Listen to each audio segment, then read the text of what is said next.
Hello students, class 8 में linear equation in one variable topic हम लोग पढ़ रहे थे। पिछले वीडियो में हमने एक्सरसाइज 2.4 के क्वेश्चन नंबर 5 तक पढ़ा है। आज हम क्वेश्चन नंबर 6 पढ़ रहे हैं, ध्यान से देखिएगा। लिखा है there is narrow rectangular plot reserve for a school in Mahuli village. The length and the breadth of the plot are in the ratio 11:4 at the rate 100 rupees per meter. It will cost the village panchayat 75,000 rupees to the pinch the plot. What are the dimension of the plot? कह रहा है एक narrow rectangular plot है, जिसे कहते हैं संकीर्ण, मतलब कोने के पार्ट में कोई बना हुआ है विलेज के, जिसकी लेंथ और ब्रीथ में रेशियो दिया गया है 11:4 और जो उसका रेट है वो 100 रुपीज पर मीटर है। देखो रेक्टेंगल है तो रेक्टेंगल की लेंथ और विड्थ में रेशियो दिया है 11 और 4 और उसका जो द रेट 100 रुपए पर मीटर, मीटर स्क्वायर लिखा होता देन एरिया होता, मीटर लिखा है इसका मतलब पेरीमीटर की बात हो रही है। It will cost the village panchayat 75,000 to the pinch the plot. Pinch the plot मतलब किनारे किनारे मिडल टैच लगाना या रस्सी बनवा देना या तार लगवा देना। तो लेट the length of rectangular plot equal to 11x metre. हमने लेंथ और रेक्टेंगुलर प्लॉट मान लिया है 11x metre, breadth of rectangular plot 4x metre. ठीक, अब लिखा हुआ है the rate 100 rupees per metre, it will cost the village panchayat 75,000 rupees. देखिए 75,000 रुपीज दिया गया है, किसका अमाउंट, और किसका अमाउंट है आपके प्लॉट का। तो इसका मतलब है जो पेरीमीटर है वो टोटल पेरीमीटर कितना है 75,000 रुपीज। तो लिखेंगे since the cost of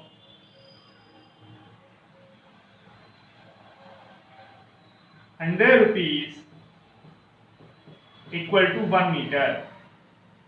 1 metre का जो कॉस्ट है वो कितना है 100 रुपीज है। Therefore the cost of 1 rupee equal to 1/100 metre. तो 1 मीटर का कॉस्ट कितना हो गया 1/100 रुपीज। तो the cost of 75,000 rupees equal to 75,000 upon 100।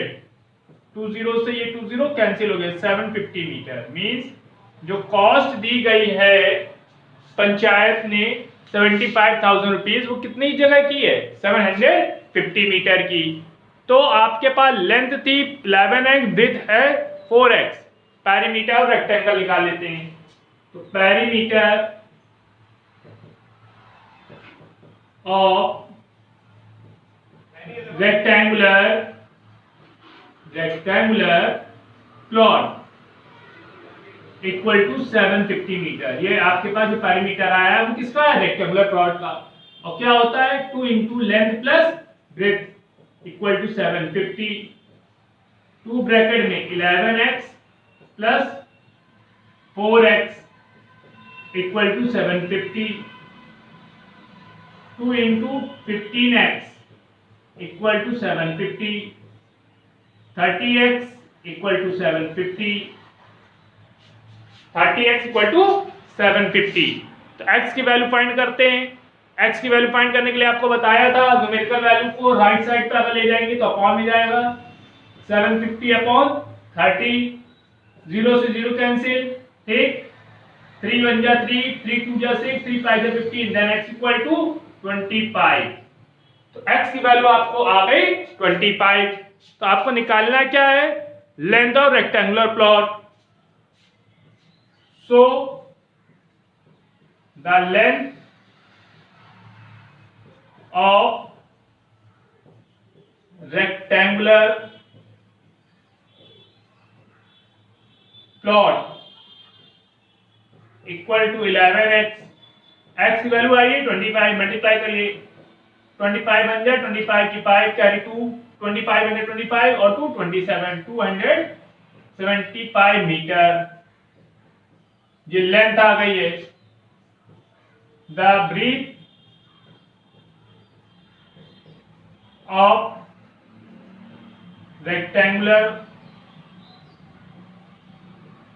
Plot equal to कितना था 4x, 4 इंटू 25 100 मीटर। तो रेक्टेंगुलर प्लॉट की लेंथ हो गई 275 मीटर और ब्रीथ हो गई 100 मीटर। ध्यान से देख लीजिए।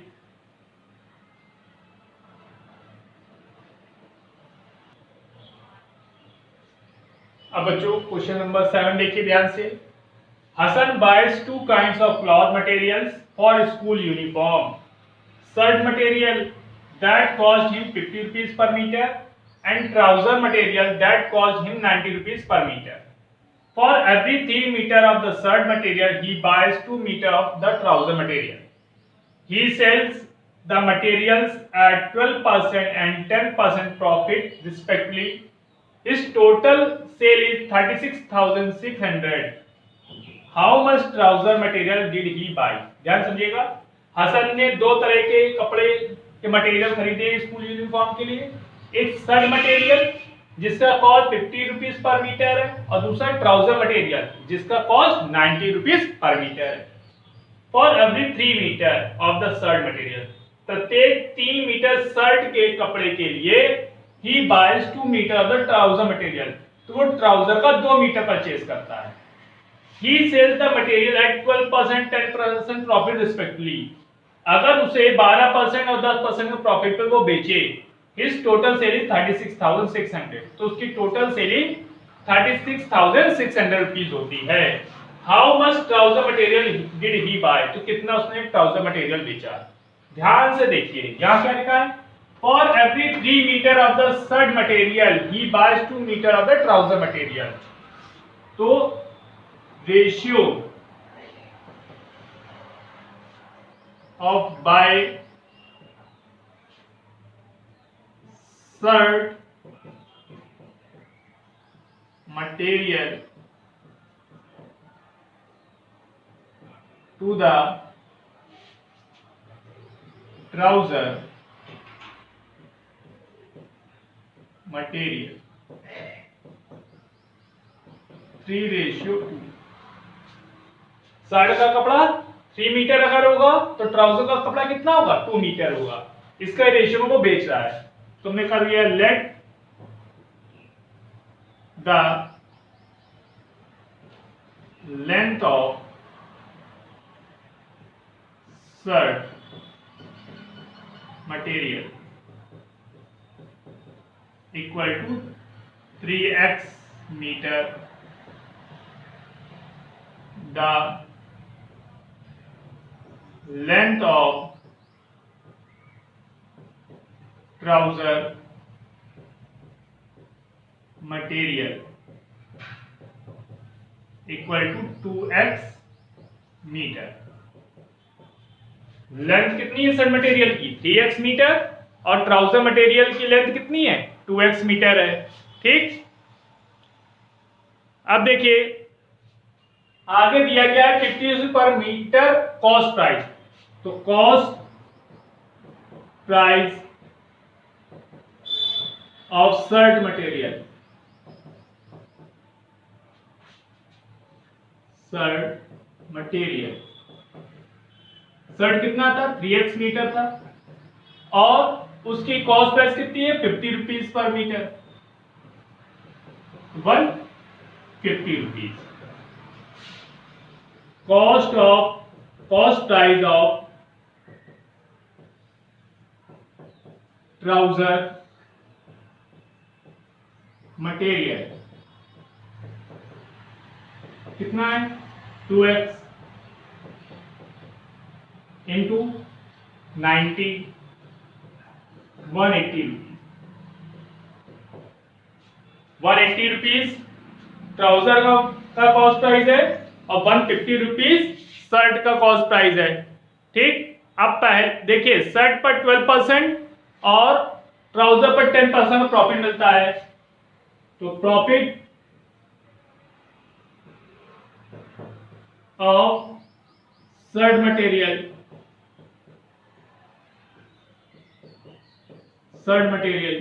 क्या होता है? 150 तो उसकी कॉस्ट प्राइस है, उसका कितना परसेंट? 12% निकाल लीजिए। तो 150 x रुपीज,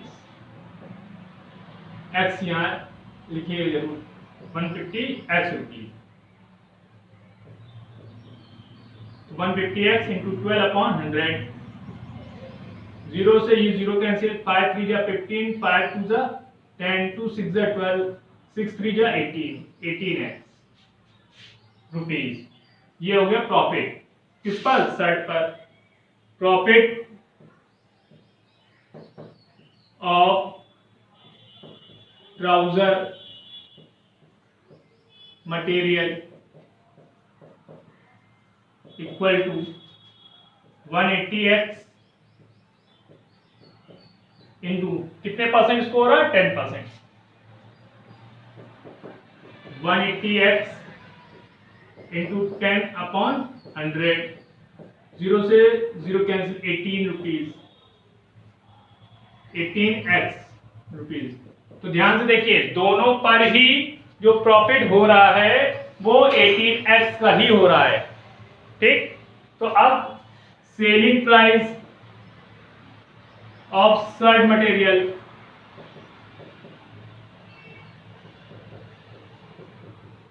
तो क्या होगा? Cost price plus profit. तो कॉस्ट प्राइस कितना था? 150x और प्रॉफिट हुआ 18x, तो 168x rupees. Selling price of trouser material equal to cost price plus profit. Cost price कितना था? 180x, 180x plus 18x add कर दिया 198x रुपीज। तो ध्यान से देखिए आपको जो सेलिंग प्राइस मिला है शर्ट का वो 168x रुपीज मिला है और सेलिंग प्राइस आपको ट्राउजर कितना मिला है? 198x rupees. Total selling price कितना दिया गया? 36,600 रुपीज। तो total selling price equal to selling price of shirt material plus selling price of trouser material. ठीक, तो देखिए टोटल सेलिंग प्राइस कितना है? 36,600 equal to 168x plus 198x। चलिए ऐड करते हैं। तो 36,600 इक्वल टू 8 8 16 की 6 कैरी 1, 9 6 15 16 की कैरी 1, 36 366x। तो x की वैल्यू निकाली 36,600 अपॉन 366। देन x की वैल्यू कितनी आ गई? 100। तो x हमारा 100 आ गया है। अब आपको निकालना है क्या था? निकालना था the length of trouser material. तो लिखेंगे the length of, therefore the length of trouser material equal to कितना था? 2x metre. तो 2 इंटू 100, 200 मीटर। तो आपके पास लेंथ मिल गई है 200 मीटर। ध्यान से देख लीजिए।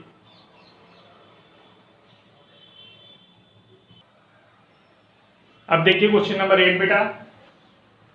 Half of herd of deer are grazing in the field and 3/4 of the remaining are playing near by.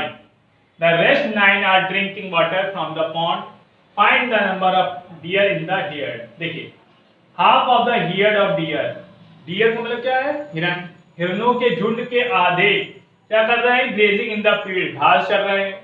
And 3/4 of the remaining, और बचे हुए के 3/4 आर प्लेइंग नियर बाई, और पास में खेल रहे हैं। The rest 9 are drinking water from the pond, और बचे हुए 9 जो है वो पानी पी रहे हैं पॉन्ड का। Find the number of deer in the heard. आपको बताना है झुंड में कितने हिरन थे। तो let the number of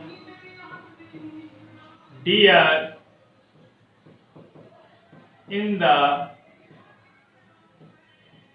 herd equal to x। मान लिया झुंड में कितने x है। Grazing grass in the field, in the field. तो ग्रेजिंग ग्रास कितने कर रहा है? हाफ ऑफ, तो आधे, x/2। फिर लिखा है 3/4 ऑफ द रिमेनिंग, तो रिमेनिंग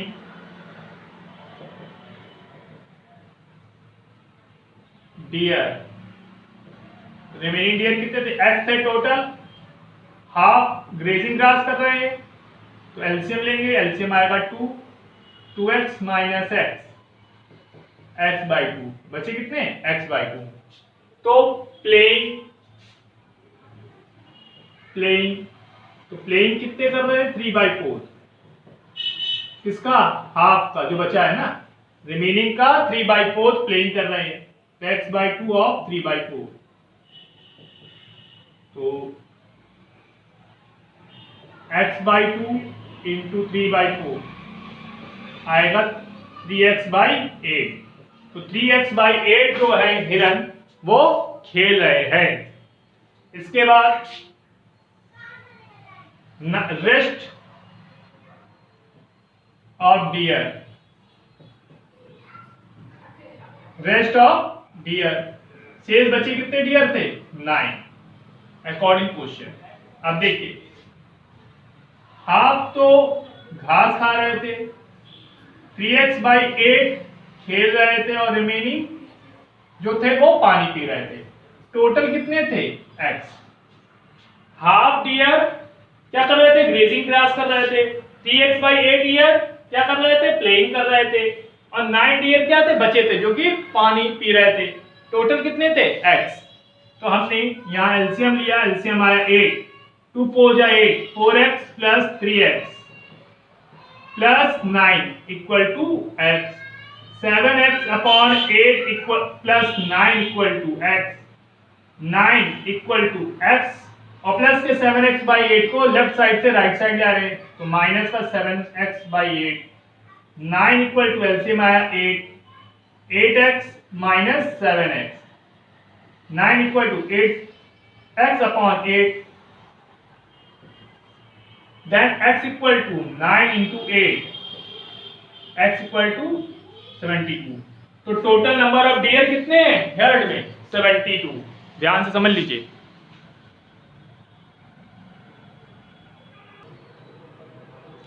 अब बच्चों क्वेश्चन नंबर 9 देखिए। लिखा है a grandfather is 10 times older than his granddaughter. जो ग्रैंडफादर हैं वो ग्रैंडडॉटर की एज के 10 टाइम्स हैं। He is also 50 years older than her, और उनकी जो एज है वो अपनी ग्रैंडडॉटर से 54 इयर्स अधिक है। फाइंड दियर प्रेजेंट एज, तो उनकी प्रेजेंट एज बतानी है। तो let the present age of granddaughter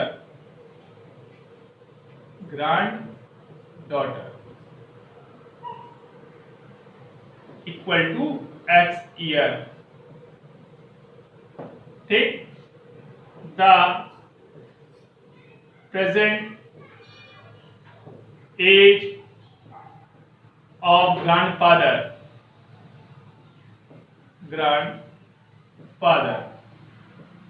equal to 10x year according question क्या रहता है, जो ग्रैंडफादर की एज है वो ग्रैंड डॉटर से 54 इयर्स अधिक है, ठीक है ना। He is also 54 years older than her, then 10x, x को राइट साइड से लेफ्ट साइड लाए, minus x equal to 54, 9x equal to 54, x equal to 54 by 9, 9 in 9, 9 6 54, x equal to 6. So the present age of granddaughter कितनी थी, x year, तो x की value कितनी आई 6, तो 6 year. जो ग्रैंड डॉटर है वो 6 ईयर की है। The present age of grandfather equal to 10x year, 10 into 6, 60 year. तो ग्रैंड डॉटर की एज 6 ईयर है और ग्रैंड फादर की एज 60 ईयर है, ध्यान से देख लीजिए।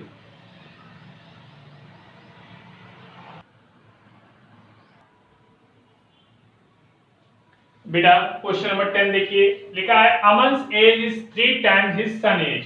अमन की जो एज है अपने लड़के की एज की 3 टाइम्स है।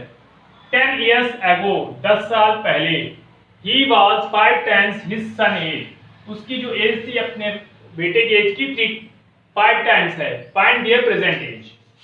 तो let the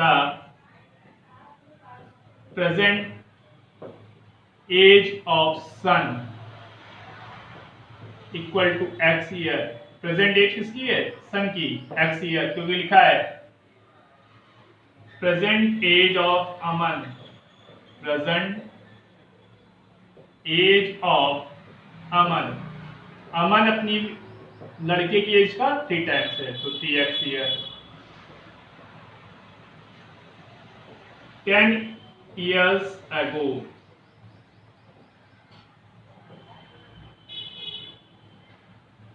age of son या अमन सन, तो x minus 10 year. 10 years ago, age of Aman, Aman की एज क्या होगी 3x माइनस 10 ईयर। क्या क्वेश्चन में कहा गया है, क्वेश्चन में कहा गया है कि 10 years ago he was 5 times his son age, means Aman की जो एज होगी वो अपने सन की एज की 5 टाइम्स होगी। 3x minus 10 equal to 5x minus 50, 3x plus कितनी 5x को राइट साइड से लेफ्ट साइड लाए, minus 5x minus 10 equal to minus 50, minus 2x equal to minus 50 और माइनस 10 को लेफ्ट साइड से राइट साइड लेगा, प्लस का 10, minus 2x equal to minus 40, minus से minus cancel, then x equal to 40/2, x की value कितनी आएगी 20। तो जो 20 है वो किसकी एज है, वो प्रेजेंट एज है सन की, x इक्वल टू 20 आया है। सो